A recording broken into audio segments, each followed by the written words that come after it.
Afternoon students, देखिए कितना बढ़िया क्वेश्चन है। Two magnetic forces obey Newton's third law, verify for two current elements dl1 is equal to dli located at the origin. तो देखिए ये मैंने ओरिजिन यहाँ पे है मेरा, ये मैंने बनाया ओके फिगर। तो ये एक जो है वो dl का, देखिए हम ऑफकोर्स करंट तो वेक्टर है नहीं, तो कह रहे हैं कि verify for two current elements, for two current elements dl1 located, dl1 मतलब लेंथ की बात कर रहे हैं।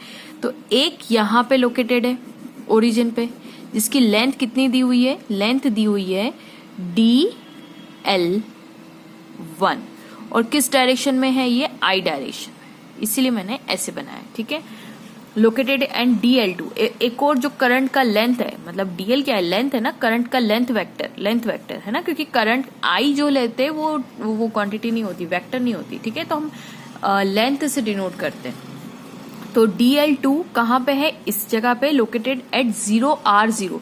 तो x एक्सिस 0, z एक्सिस 0 मतलब y पे। तो आप मान लीजिए यहाँ पे y इतनी दूरी पे, लेट्स सपोज ये यहाँ से यहाँ तक की दूरी कितनी है, r है। तो एट दिस पोजीशन की बात कर रहे हैं वो, ये कितना है हमारे पास 0,r,0। तो यहाँ पे जो लेंथ वेक्टर है y की डायरेक्शन में, देखिए j लिखा हुआ है ना, तो दैट इज इक्वल्स टू यहाँ पे इस डायरेक्शन में, और ये कितना है dl और j। अब आप कहेंगे मैम यहाँ पे भी dl है, यहाँ पे भी dl है, फिर इसको dl1 इसको dl2 कहा गया है। देखिए समझिएगा, यहाँ पे डायरेक्शन अलग है और यहाँ की डायरेक्शन अलग है। बोथ कैरी करंट I, सबका करंट वेक्टर तो करंट तो सेम है, मतलब इसमें भी करंट I ही फ्लो कर रहा है और इसमें भी करंट कितना फ्लो कर रहा है, I एम, मतलब अगर 5 एम्पियर इसमें तो 5 एम्पियर इसमें भी है, ठीक है। लेकिन dl1 वो सेम है, लेंथ भी सेम है, मतलब अगर ये 5 सेंटीमीटर है तो ये भी 5 सेंटीमीटर है, कहने का मतलब है। लेकिन फर्क सिर्फ इतना है कि ये I डायरेक्शन में, ये J डायरेक्शन में, ठीक है। अब वो बोल रहे हैं कि यहाँ पे न्यूटन थर्ड लॉ, जो कि क्या बोलते हैं Newton third law, for every action there is an equal and opposite reaction, है ना। F21 force on 2 due to 1 is equal to minus of force on 1 due to 2, ये होना चाहिए। तो देख लेते हैं, इसका मतलब फोर्स की बात आ रही है तो यहाँ पे फोर्स की बात करनी पड़ेगी हमें, ठीक है। तो सबसे पहले हम निकालते हैं, देखिए ये जो करंट एलिमेंट है, गौर से देखिएगा स्टूडेंट्स, ये करंट एलिमेंट है, इसका लेंथ वेक्टर इधर है। तो मैंने क्या कहा था, जब भी तार सीधा हो तो अंगूठे को तार की डायरेक्शन में और फिंगर्स आपको मैग्नेटिक फील्ड की डायरेक्शन में लग जाएगी। तो ये अगर करंट हमारा ऐसे जा रहा है, यहाँ पे ये लेंथ वेक्टर ऐसे है, तो हमें इस पॉइंट पे magnetic field due to this length, क्या बोला मैंने बोला मैग्नेटिक फील्ड, इसको मैं B1 नाम दे देती हूँ, magnetic field B1 due to dl1 carries current I at point 0,r,0। B1 due to the dl1 मतलब इसकी वजह से जो मैग्नेटिक फील्ड प्रोड्यूस होगी, लेट्स सपोज मैंने उसको B1 नाम दिया, तो B1 मैग्नेटिक फील्ड इस पॉइंट पे आएगी, है ना। अब देखिए यहाँ पे, तो ये अगर आप देखेंगे तो बाहर निकल रहा है, बाहर है मतलब आपकी तरफ, ये देखिए ऐसे अंगूठा ऐसे और बाहर आपकी तरफ फिंगर्स आ रहे हैं। तो I एक्सिस है, ये J एक्सिस है, Y मतलब J, ये मतलब I। तो ये बाहर क्या हुआ, पॉजिटिव हुआ X, और तो ये पॉजिटिव Z आपकी तरफ हुआ, है ना। तो ये कौन सी डायरेक्शन हुई, यानी B1 कौन सी डायरेक्शन में हमारी, it is in K direction, correct बात है। तो अब मुझे बताइए, इस वाले पॉइंट की अगर बात करें तो इस करंट कैरिंग एलिमेंट पर करंट हो रहा है, I जा रहा है, मैग्नेटिक फील्ड कहाँ जा रही है, यहाँ पे मैं बता देती हूँ, मैग्नेटिक फील्ड आउटवर्ड हो रही है। तो जब करंट कैरिंग कंडक्टर होता है, उस पर कोई मैग्नेटिक फील्ड आती है तो उस पर एक फोर्स लगता है, जिसको हम मैग्नेटिक फोर्स बोलते हैं। बिल्कुल सही सोच रहे हो, क्या है, मैंने बहुत क्वेश्चन इसके बेसिस पे करवाए, which is equal to I L cross B, ठीक है। अब यहाँ पे हम L की जगह किस लेंथ पे आपको निकालना है, आपको ये वाली लेंथ पे निकालना है, करेक्ट बात है। और ये वाली लेंथ कितनी देके रखी इन्होंने, dl1 देके रखी है, सॉरी dl2 देके रखी है, dl2 देके रखी है ना। dlj किसके बराबर है, dl2, ये कितनी देके रखी है, that will be equals to dl2 के बराबर देके रखी है, ठीक है। तो मैं force magnetic field due to the, मतलब मैग्नेटिक फोर्स कितना होगा, तो I तो कांस्टेंट है, यहाँ पे मैं रख दू dl2 क्रॉस B की जगह में रख दू B1, क्योंकि B1 एक्सर्ट कर रहा है उधर, ठीक है। अब सारी वैल्यूज हम रख देते हैं, तो dl2 की वैल्यू स्टूडेंट्स कितनी आ गई मेरे पास, dlj करेक्ट बात है। क्रॉस B1 की वैल्यू कितनी है मेरे पास, B1, अच्छा B1 क्या चीज है, ये स्ट्रेट वायर है कि नहीं है, स्ट्रेट वायर की वजह से किसी पर्टिकुलर पॉइंट पे मैग्नेटिक फील्ड निकालनी हो तो कौन सा फॉर्मूला लगता है, बिल्कुल सही है आपका कहना, that is the Biot Savart law which is equals to mu naught upon 4 pi into I DL divided by distance यानी R स्क्वायर। इसके और इस पॉइंट के बीच का डिस्टेंस कितना है, R स्क्वायर। अब मैग्नेटिक फील्ड की अगर मैं डायरेक्शन बताऊं तो कौन सी डायरेक्शन में है, K डायरेक्शन में, ठीक है, DL क्रॉस K। ये क्या है, magnetic field due to this length vector DL, ठीक है।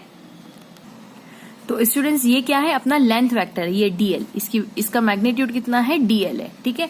अब आप सोचोगे कि मैम यहाँ पे आपने K लिखा है, देखिए टेंशन मत लीजिए, हमने मैग्नेटिक फील्ड की डायरेक्शन, ये हमें ना मैग्नीट्यूड ले रहे हैं यहाँ पे, ये इतना मैग्नीट्यूड है, और K क्या है हमें ऑलरेडी पता है मैग्नेटिक फील्ड की डायरेक्शन कौन सी है, वो तो मुझे आपको क्रॉस प्रोडक्ट करके बताना है, वरना तो मैं डायग्राम में ही आपको ऐसे ही बता दूंगी लास्ट के अंदर कि किस डायरेक्शन में रिजल्टेंट फोर्स निकलेगा। लेकिन ठीक है, क्रॉस प्रोडक्ट से भी कर लेते हैं, कोई दिक्कत नहीं है। एक बच्ची का भी डाउट आया, उसका भी डाउट सॉल्व हो जाएगा, तो दोनों काम साथ में हो जाएंगे हमारे, ठीक है।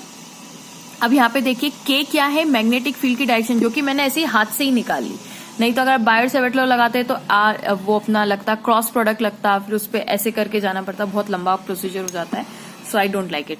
मैं इसमें डायरेक्ट ये वाला काम कर रही हूँ, है ना। DL क्या है, लेंथ, मैग्नीट्यूड की बात कर रहे हैं हम, I DL क्रॉस, और ये K is the magnetic field direction, क्योंकि वो K डायरेक्शन में। खैर, अब यहाँ पे B1 की डायरेक्ट वैल्यू रख देती हूँ मैं, which is equals to mu naught 4 pi. अब देखिए ये भी DL है और ये भी DL है, ओके। यहाँ पे मैग्नेटिक फील्ड मेरे किसकी वजह से आ रही है, ये वाले लेंथ वेक्टर की वजह से डेवलप हो रही है, ठीक है। और R क्या है, यहां से यहां तक की दूरी है, तो mu naught upon 4 pi I DL cross K divided by R square, ठीक है।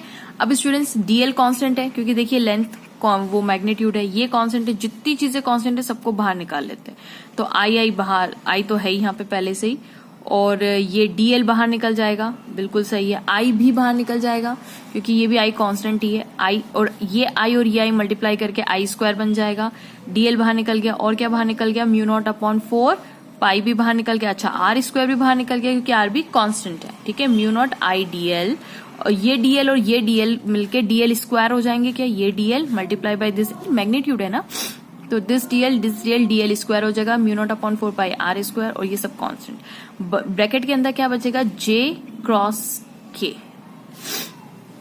और ये क्या देगा, मैग्नेटिक फोर्स देगा।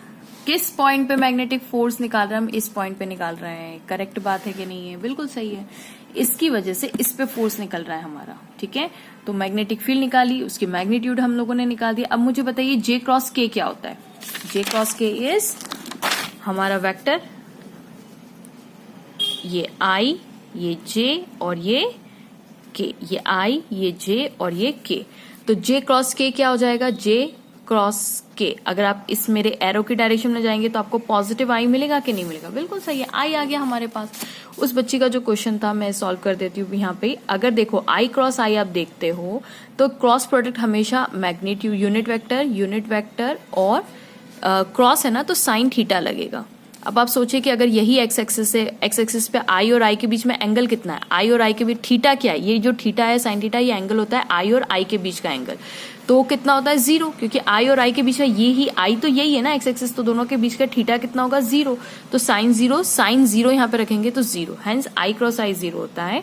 और अगर सपोज I डॉट I करते हैं तो कितना होगा, तो यूनिट वेक्टर I, लेकिन यहाँ पे लगता है कॉस थीटा, ठीक है। और कॉस थीटा मतलब I डॉट I और I के बीच में एंगल कितना होता है 0, डॉट प्रोडक्ट की बात करें, डॉट प्रोडक्ट में कॉस थीटा, क्रॉस प्रोडक्ट में साइन थीटा।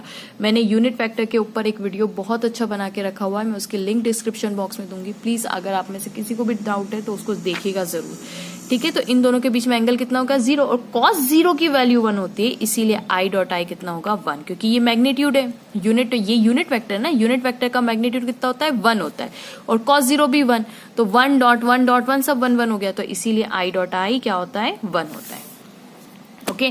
खैर, अब हम इस क्वेश्चन पे वापस आते हैं।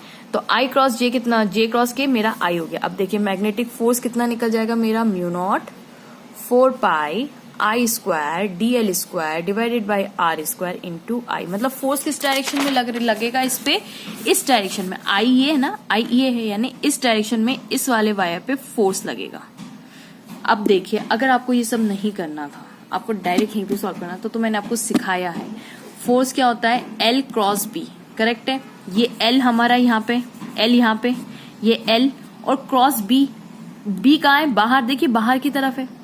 तो एल इधर, क्योंकि लेंथ वेक्टर, ये लेंथ वेक्टर ये वाला चाहिए ना, और मैग्नेटिक फील्ड आउटवर्ड। तो एल और B outward, L cross B. तो देखिए अंगूठा इधर इशारा कर रहा है, अंगूठा किसको दिखाएगा, फोर्स को। तो देखिए फोर्स किधर, आई।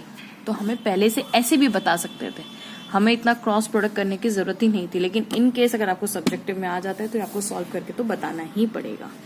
ठीक है, चलिए अब हम आते हैं, ये क्या निकला, मैग्नेटिक फोर्स एफ बी निकला। एफ बी मैंने ये वाला है, तो इस वायर की वजह से जो मेरा एक्स एक्सिस के अलोंग पड़ा हुआ है, इसकी वजह से जो इस पे फोर्स निकला वो इधर निकला। अब इसकी वजह से इस पे फोर्स लगा लेते हैं, कितना होगा। ठीक है, तो अब आप गौर से देखिए, मैं फिर से फिगर बना रही हूं। यहाँ पे एक वायर स्टूडेंट्स यहाँ पे है, ठीक है, एक वायर यहाँ पे है और एक वायर यहाँ पे है। सबसे पहली बात तो यहीं पे वो हो जाएगी कि अगर कोई करंट कैरिंग वायर है, उसी एक्सिस में कोई पॉइंट पे आपको मैग्नेटिक फील्ड देते हैं तो जीरो आती है, मैंने पहले भी समझाया है। और ये वायर देखिए उसकी एक्सिस में है, ऑफकोर्स जीरो आएगा answer, answer will be zero. ठीक है, तो क्योंकि उसकी एक्सिस पे इसलिए।